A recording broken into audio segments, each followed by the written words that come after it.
So next up, we've got Charles again, Charles Giessen from LunarG, talking about mistakes. Who makes mistakes? All right, Charles, thoughts? Hi, I'm Charles Giessen. You may remember me from such talks as drivers, layers, and loaders. Oh my! No, I love the Troy McClure character. His bombast at being. Anyways, hi again. I'm giving this talk, Common Mistakes when Learning Vulkan. I've worked in Vulkan with LunarG for a while now, doing loader, Vulkan info, API dump, and those tools are so frequently used when debugging things, and people say, hey, there's a bug in Vulkan info or API dump. I'm seeing this weird thing in the output. And I'm like, okay, let me look at it. And then I find out, no, the tools are correct. They're using the API wrong. So quick outline, talk about basic stuff. We have tooling, SDK, and all that things. We have some very abstract advice. We'll get into some API-specific shenanigans, the concepts of using the API, and lastly, we'll round it out with a little bit of profiling pro tips. So why should I be giving this talk and not any other person?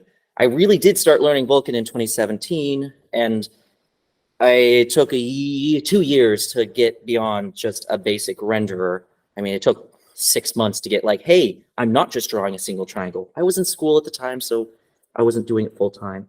By 2019, I was hired at LunarG as just a busybody to throw out problems. And because of that, I'm now maintaining almost three repos, but a lot of those repos are low effort maintenance, but are used widely, like the ones I list here.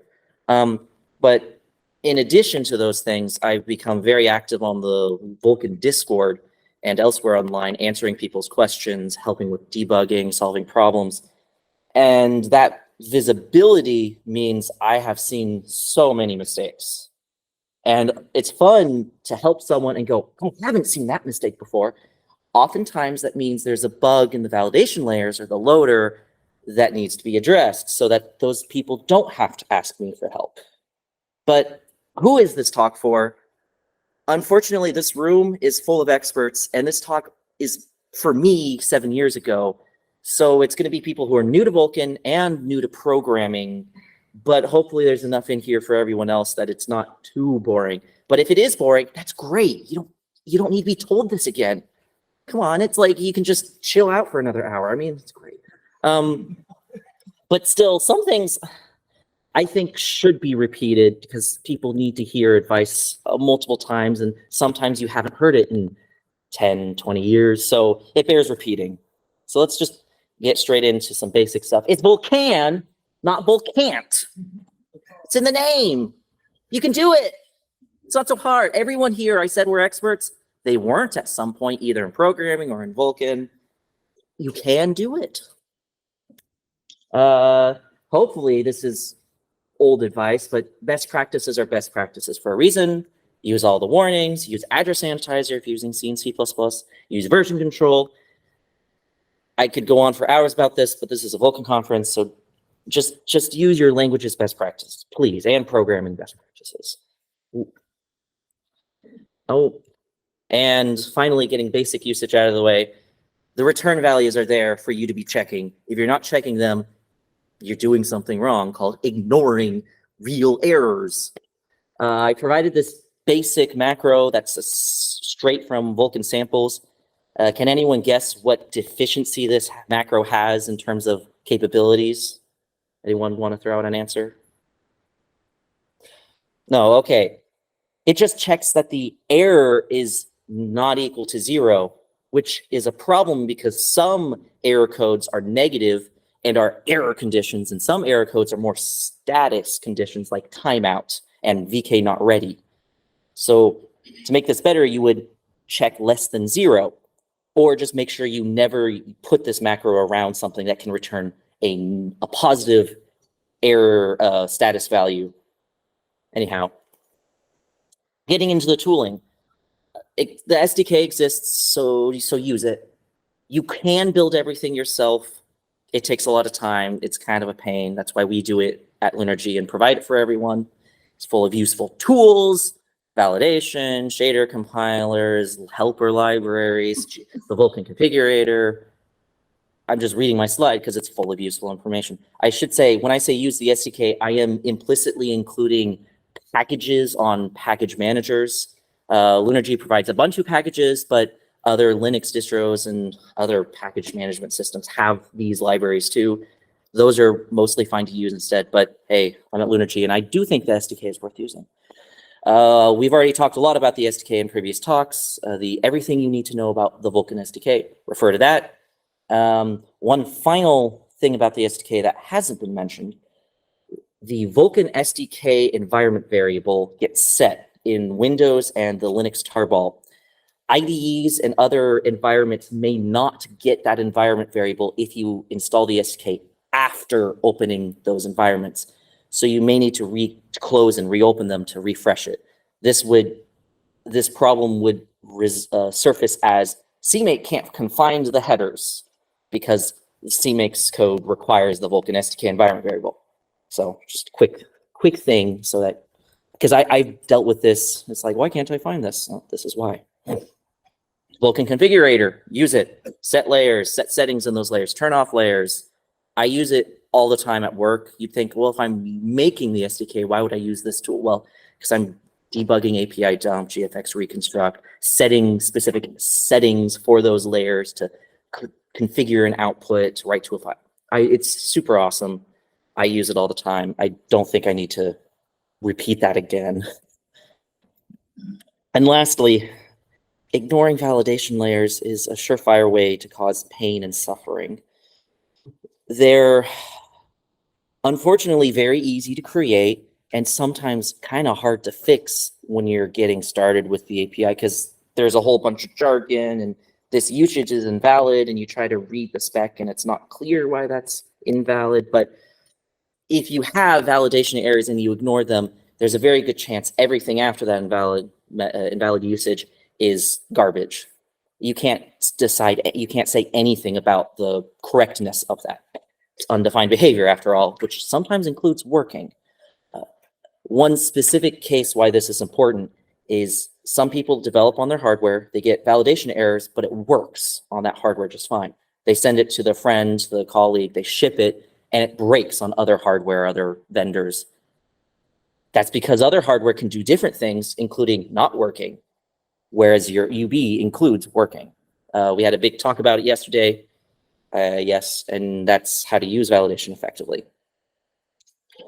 So yesterday morning, we had a lovely discussion of the documentation project, docs.vulkan.org.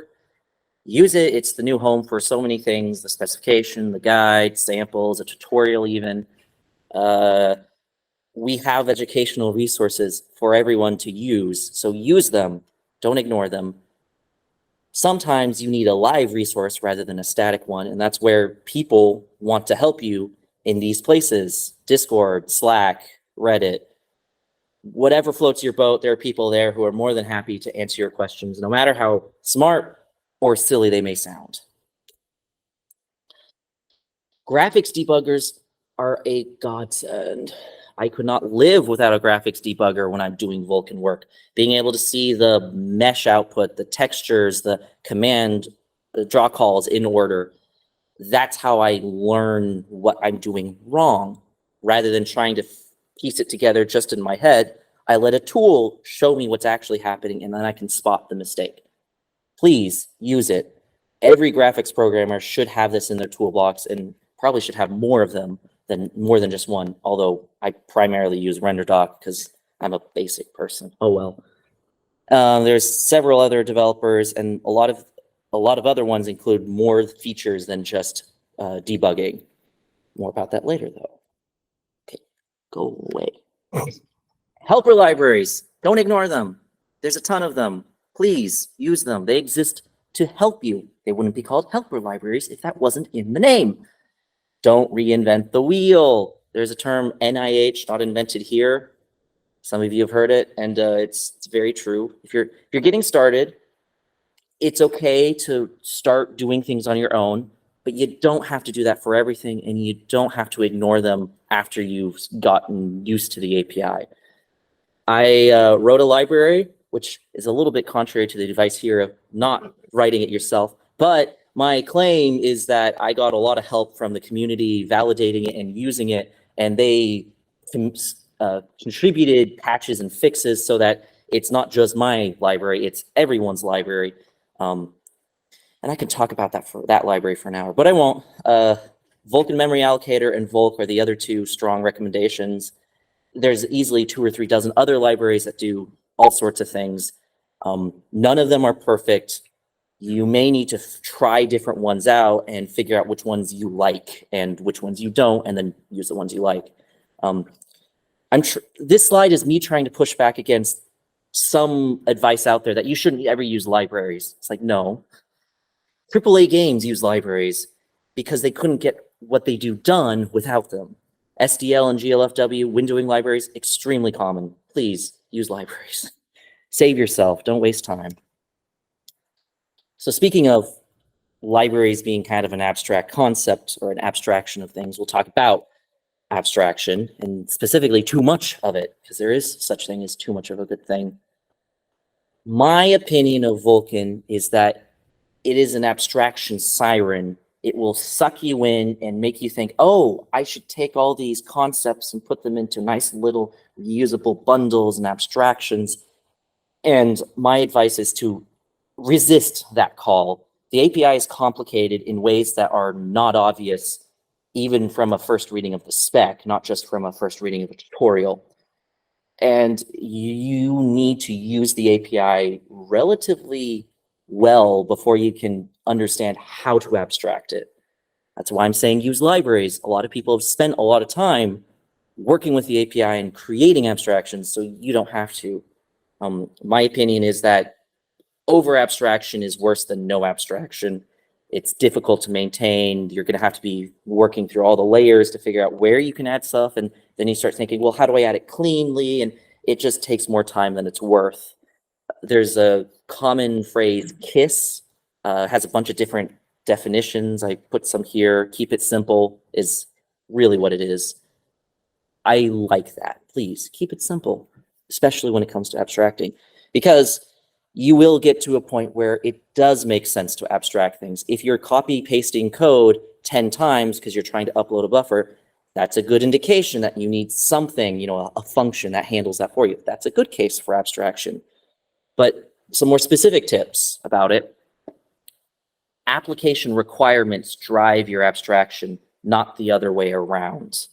Please understand what you're trying to do and only do that. Don't try to be the uber abstraction that supports every use case, including mesh shaders and ray tracing, but also supports it on old hardware because you're going to have to implement a whole bunch of code paths that support the optional features.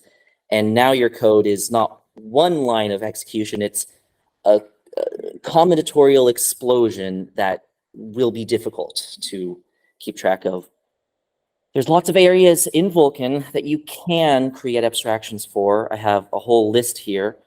And to give an example, you could spend a whole year, a whole engineer year, on each of these subjects and still not really create a good abstraction for it. You'll create lots of decent ones, but no great one. And so don't go overboard with it. You keep your requirements in mind to just don't get too bogged down in it. And I need to go faster because I have like 35 more slides in 20 minutes. Analysis paralysis. Don't get stuck trying to decide. Just pick a solution. And if you have like 3 different ones and you can't decide, maybe pick randomly. Seriously, the best way to figure out what the right thing to do is to try things out. And then the right thing will tell you what it is rather than you trying to figure out ahead of time. It's easy. I so often fell into analysis paralysis with Vulkan because there's so many ways to do the same thing or similar things. And there's no one telling you what the right way to do anything because there often isn't a right way. There's just better and worse-ish ways. So don't let perfect be the enemy of good enough. Throwing code away is a skill because it lets you iterate and try new things and not feel beholden to the things you've written before. This is something that comes from experience. This is a hard slide to explain, so I'll try not to get too into detail. because then I'll probably just say something completely wrong that everyone disagrees with. But knowing what you're trying to write is the important part, and it's okay that the first attempt at writing that doesn't succeed at doing that, because sometimes you don't know what you need to write until you've written it and done the wrong thing. Lastly, just because I say you should allow yourself to throw code away doesn't mean it's an excuse to write bad code. Don't waste your time writing things that are hacky or broken or not maintainable. And lastly, as part of the abstract advice topic, many people here work in teams and obviously work with other people, but as a solo developer, you are also working with other people, that person being yourself in the future. Don't assume the person in the future will remember what you're thinking right now. So write good comments, write clear code, don't abstract or overly complexify your code. It's an easy thing to forget, but no one has a perfect memory, even if they say they do. I don't believe them. Anyways, so getting to some API specific stuff. Dynamic viewport and scissor, use it. It's in 1.0. No performance penalty. I will stand by that. If you can show me a performance penalty, I'll gladly change the slide. But until then, I'm going to keep saying this. This slide is a reaction to the early Vulkan 1.0 or education materials that didn't use dynamic viewport and scissor because the API had it as an optional thing rather than a baseline. When I say optional, it's optional to use, not that it was optional in the API. All drivers had to support it. Please, just use it. In a similar way to dynamic viewport and scissor, we get the dynamic rendering feature, which is now core in 1.3. It removes subpasses and render passes, what I consider to be the most confusing part of the original Vulkan design. Removing it does not make the API easier, it makes the API simpler and more consistent. Render passes had a lot of implicit state. Now that's explicit. Vulkan purports to be an explicit API. I believe dynamic rendering makes that a reality. And just last week, the dynamic rendering local read extension adds a couple of the missing things that render passes could do that the original dynamic render can't. And now that's a hole that's been mostly filled. Know your hardware requirements. Make it set in stone so that you aren't spending cycles thinking about, well, should I support this? No, if it's not in your hardware requirements, then don't support it. If you don't have the hardware to test on, you really aren't supporting it. You know, I hear people say, oh, I want to be a cross-platform development, completely unaware that it's a lot of work. And if you're not actively testing on all the platforms you support, you're really not supporting them. And this is me pushing back against younger me being like, oh, I want to do everything. And no, don't do everything. Please keep it focused. In a similar vein, hardware vendors eventually start saying this hardware is out of support. Because because it's a lot of work to support old hardware, you shouldn't be spending a lot of time trying to support extremely old hardware. My talk yesterday talked about how Vulkan 1.0 has been supported since 2015 on all desktop hardware. Mobile is a little bit later than that. And in 2022, 1.3 came out, and I don't think there's any hardware that's in support that doesn't support 1.3 on desktop. Mobile is a different game, and this slide is difficult to convey because there are differing hardware requirements for differing applications. You know, a latest and greatest game versus a simple casual game versus a utility framework that uses Vulkan. They have different hardware requirements. I don't know what those are. You should, and you should know them. Smooth swap chain resizing is a trap, not because it's not cool, but because it takes more time than I believe it benefits. It's a cool feature. I don't think this will ship units, ship sales, make your software better in a tangible sense that is worth the development cost. I could do a whole talk on this slide, so I'm going to move on and just talk about the present mode part of swap chain and how there's a lot of different present modes. Well, there's really 4, but they all do different things in different contexts. And I tried to create this chart to describe it. And in hindsight, this is oversimplification of the max, especially like the latency, because I say those words, but those are kind of glossing over the actual details. Please understand them. Please know what they are so that when you choose one, you understand what it's doing and what its performance and visual impacts are. I will say FIFO is supported and it's required, so it's a good default. That's really all I can say about which one to use. So Richard mentioned I'd be talking about this, and I will right now. Features and extensions. Don't use them all. Use the ones you need. If you enable all of them, you will have a hard time finding out which ones you are actually using. And then when you go to work on other hardware, other platforms, your application won't work because you were implicitly using something rather than be explicit about what your requirements are. Cross-platform support, this is mostly focused on that. The profiles are what I would recommend as far as how you set your hardware requirements. We had a whole talk about it yesterday. There's a lot of good content there about how to use how to set your requirements in the features and extensions. Similarly, there was a talk yesterday about the portability features and subsets. If you're on a Mac OS or a portability platform that has yet to be created, use the extensions. You need them. Talk yesterday had way more information about why and how to use them. And hopefully validation layers will complain if you don't use them, or the loader will. Either way. So some actual specific advice is to only use a single queue until you are sure you need the performance that a multi-queue setup can provide. Because that first queue should, and I believe my vulkan.gpuinfo.org queries support this, that first queue supports graphics, compute, and transfer, and all hardware does that. Maybe there's hardware that doesn't support graphics, but then it's a compute only hardware, and then you can't do graphics on that, work on that, so it doesn't matter.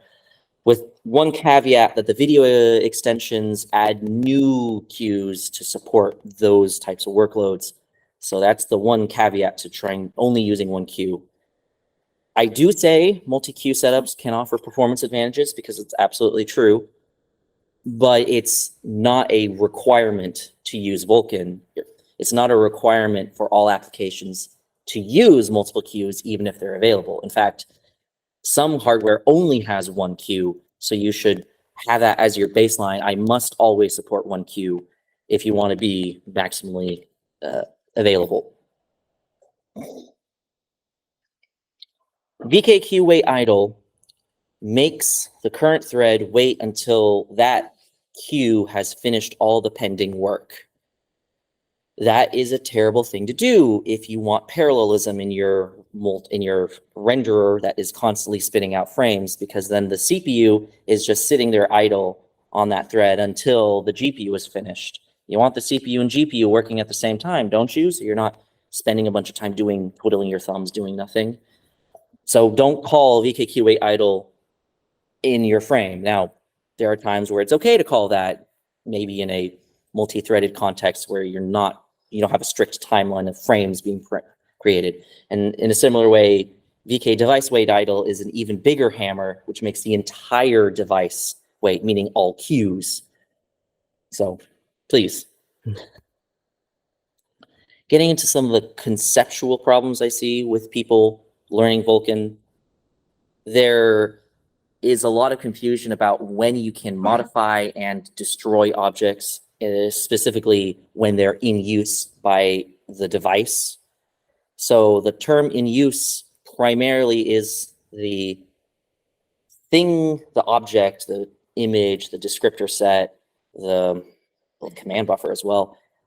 Those have been submitted in VKQ submit to be worked on by the GPU. And you cannot touch anything that is submitted to the GPU. You cannot modify it or destroy it. And that's what this rule is about. I would like to remind everyone that Vulkan is a multi-threaded asynchronous API. It kind of works more like a remote server. Your GPU is a thing you send commands to, and you sometimes get back information, and you can synchronize with it using fences and timeline semaphores. But a lot of the synchronization that happens on the GPU is a completely different timeline than what the CPU is working on. When you are trying to do synchronized multi-threaded stuff in Vulkan, the externally synchronized word in the spec says, this thing is up to you to manage its threaded aspects. Meaning, hey, if this VKQ object is used in multiple threads at the same time, that's on you when the application crashes, because that's invalid usage. This slide has been modified from its original version to be more kosher and honestly correct, because object-oriented has a lot of baggage associated with the term. And there's a lot of different ideas of exactly what object-oriented is, but I want to say for sure that Vulkan was not an object-oriented API when it was being designed. It's its own API that has some similar names and similar concepts, but it's not a one-to-one match. And if you try to follow object-oriented principles in creating a Vulkan abstraction, a Vulkan renderer, you're gonna find those inconsistencies in the form of invalid usage. And you'll pretty much have to write a object-oriented version of Vulkan using the spec and find all the implicit assumptions that the Vulkan spec authors made when you're writing this abstraction, and it will not be clean or nice or easy. RAI wrappers are okay, and there's a lot of good use cases for them, but especially for someone learning the API, I suggest not using them when getting started, because the timeline of an object on the CPU is not implicitly equal to the timeline of a GPU object. Say you have a VK image and you have a wrapper for it that calls the VK destroy image and its destructor, say you're working in C++. That destructor's timeline has nothing to do with when the GPU is actually done using the VK image. You have to program into the destructor all of the logic needed to make sure that you're not invoking invalid behavior, which is not easy, and why I suggest you don't do that, especially initially. But if you are trying to create wrappers and abstractions, I suggest that a deletion queue is a better solution for trying to manage the lifetimes of objects. A deletion queue hopefully isn't a new concept to everyone here, but to those who it is, it's a queue where you put your objects that will be deleted soon, and you also put the time which they should be deleted in there. And then every frame or every once in a while, you go through the queue and delete the things that are ready to be deleted.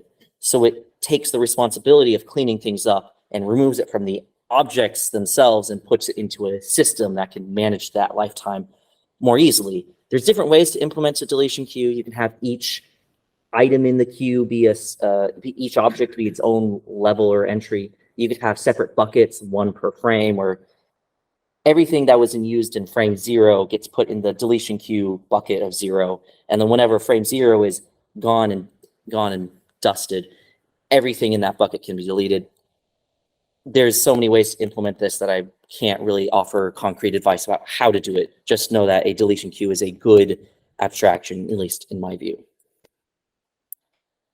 The frames in flight concept is tricky, and I want to apologize. I did some edits to the Vulkan tutorial website, and I reiterated what the frames in flight concept was, and in hindsight, I didn't do the best of jobs cleaning up the language about how that concept works, because it's super confusing with all the discussion of swap chain and timeline and synchronization that all intermingles. And so I want to apologize for that.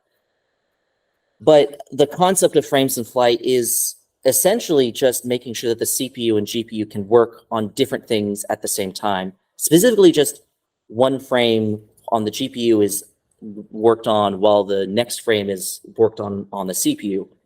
Some people call this double buffering or multi-buffering. And you do not need multiple frames in flight. Sorry, multiple meaning more than 2 frames in flight, or you do not need it to be equal to the number of swap chain images. This image comes from VK Guide, has a little diagram of showing what the GPU and CPU are doing and how you can parallelize things. The frames in flight concept is confusing because it rears its head in all the synchronization, which is difficult. So it's hard to ignore it, but it really is just for things that are used by the CPU and GPU concurrently. If the GPU creates the resource and then no longer uses the resource after one frame, it doesn't need to be double buffered. For example, the depth buffer. You don't use that in multiple frames typically, so you don't need to have it be double buffered. And this is almost a tooling tip, but because there's so many GUIs and many ways to do this, it's more conceptual in that a GUI can be a very easy way to modify what you're seeing on screen. When you're developing a graphical algorithm, you may want to move where the light is coming from, the angle it's coming from, how opaque or translucent a material is, and being able to quickly do that in real time rather than having to close the application, modify a shader, reopen it. In GUIs, increase your iteration time. So I suggest not holding off implementing a GUI. Obviously, the GUI isn't necessarily the first thing you should be trying to implement in Vulkan, especially if you're new to the API. But it is something I think is worth asking whether you should do it sooner rather than later. This image here is DRM GUI. That is my GUI library of choice because it's easy to integrate and very quick to prototype with. But there's other options available. Find one you like and use it. And lastly, we have some profiling help. The biggest mistake is definitely not measuring. People will come and ask, hey, I want to use Vulkan feature A, but someone said it's slow and I should use B instead. And I have to respond with, did you measure anything? How do you know A is slow? Did you just trust some sagely advice from a mountaintop, or are you just extrapolating from some conversation you offhand heard and didn't really understand the context of? Please measure. Not measuring how fast or slow something is akin to a scientist saying, well, because I think this is true, therefore X, this must be true. No, scientists use data. They back up their claims with factual information taken from samples, from measuring. So please do it. There's a little tidbit about Amdahl's law, because you can measure anything you want, but how fast you can make something is always dependent on the overall length that thing is taking. If your frame takes 16 milliseconds and your blit takes 0.5 milliseconds and you optimize only the blitting part of your frame, you're never going to get a huge amount of performance increase because you still have 15.5 milliseconds of time that you're not optimizing. Spend time optimizing the slowest part, not the fastest. Who here has written quick and dirty time A, time B, and print out the difference between the two time points?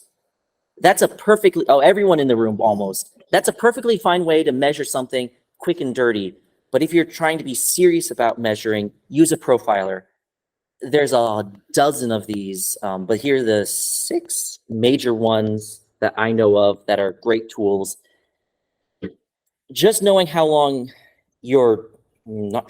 how long your frame takes is such a useless piece of info from a bigger perspective of how making things faster. Profilers will give you that information, including things that aren't timing related, but rather usage related, memory usage, like register pressure, spilling, occupancy, all sorts of things that aren't visible in the pure execution time.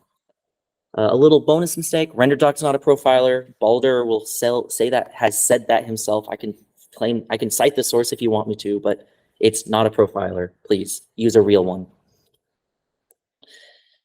Okay, if you measure it and you measure it really well with a profiler, that doesn't tell you how to make it faster. Thankfully, you don't have to guess. You can use vendors' best practices guides that will tell you what should be slow on their hardware. Vendors want you to succeed. That's why they write these guides.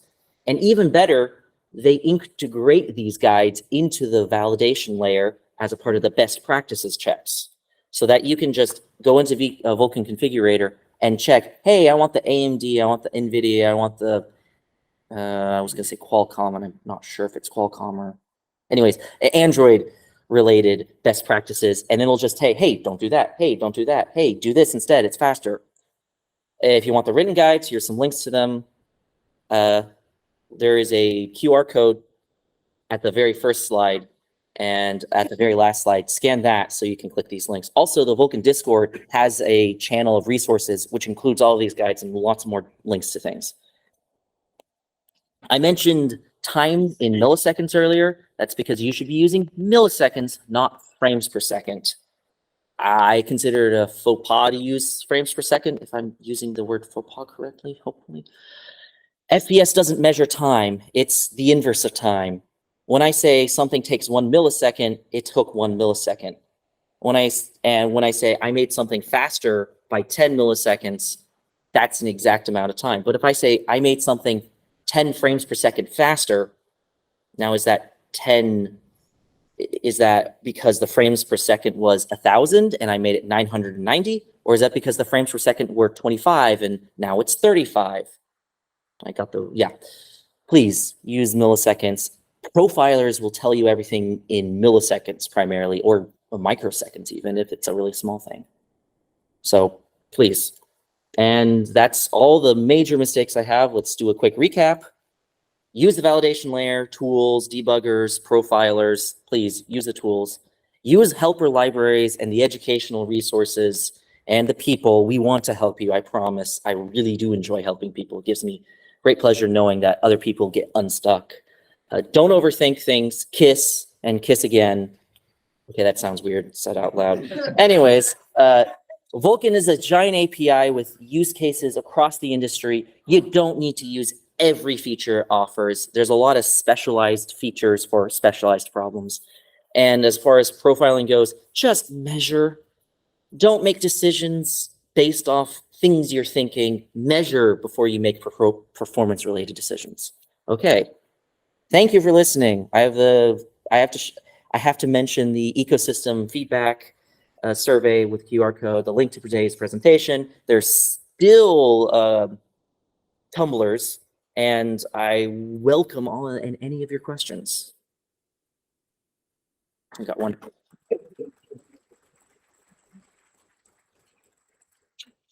Yeah, any chance that the validation layer URL link will go to the new docs soon? Ooh, make an issue of it in our repository, and we'll. Oh. Marty might have been able to answer it too. Yes, someday. There is some internal work to get things in the right format and synced up, Yep. and the documentation website's relatively new. But yeah, it will eventually happen. Of course, I want to thank Charles for his help in the documentation side, because you've been involved Yeah, as well. a so it's been little great. bit. Yeah. Any other questions? Oh. Sorry for commenting on all the talks here, but since you mentioned video and different queues, the reason why we use different queues is because usually the ASIC hardware for the video is separate from the GPU. And if you were to work with multiple sessions, let's say you were decoding or encoding 8 or 12 or 20 streams, if you add the video pipe to the regular GPU or compute pipe, you're going to see memory going like 20 times more or more. Just because all the infrastructure, computing, graphics actually does require. So that's why we keep it separate to have less resources allocated. Now, if you want graphics and compute, you allocate the queue, but maybe only 1 or 2, not like 20 instances, right? That's one I didn't mention. Some hardware has multiple queues for the same queue family. You don't need to use all of those either. Okay, and the second reason is when you submit work, let's say compute, copy, transfer, video decode, encode, you're required to synchronize inside the queue. You could do transitions and so forth, but you're required to synchronize it. And we want to really parallelize, if it's possible, compute graphics work and video engines. If you need to synchronize them, do it explicitly. But if you don't put it in line. So Yep. those are the two reasons why we keep it separate. Thank you. That's Thank you. great information. Thank you. There was a question over here. I just wanted to reinforce something you said earlier. The chart about which, well, for anybody here who's still considers themselves new to Vulkan or people who may be watching online, when it comes to choosing the present mode of your swap chain, the table you provide in the slide, if you look at the raw data, FIFO looks like a bad choice with bad performance, but it should be the one you choose unless you know what you're doing. Don't choose anything else unless you know what you're doing. I That's all. concur completely. You mentioned that it's a good idea to use the dynamic rendering and not use subclasses. Is that also true on tiled renderers, or what's your opinion? So the problem with my talk is that I'm giving it in abstract. What hardware and platforms you're supporting will have different feature sets that you can use, and I don't know what those are. If you're targeting Android, you're unlikely to get the dynamic rendering and specifically the dynamic rendering local read extensions anytime soon, meaning you can't just use them now and expect to support all the hardware. That said, going forward, I believe with dynamic rendering and the local read, you shouldn't have a need for render classes and subclasses. Your mileage may vary, and your use cases will vary, and there's so many use cases that I can't just cover because there's only 45 minutes, of which we're almost out of time. So I really appreciate people providing their own advice, because that's what I would like to see, is people reinforcing that we have ideas and we know things, we can share them and help each other. So I really like these questions. I'm getting questions. So All right, well, thanks a lot. thank you.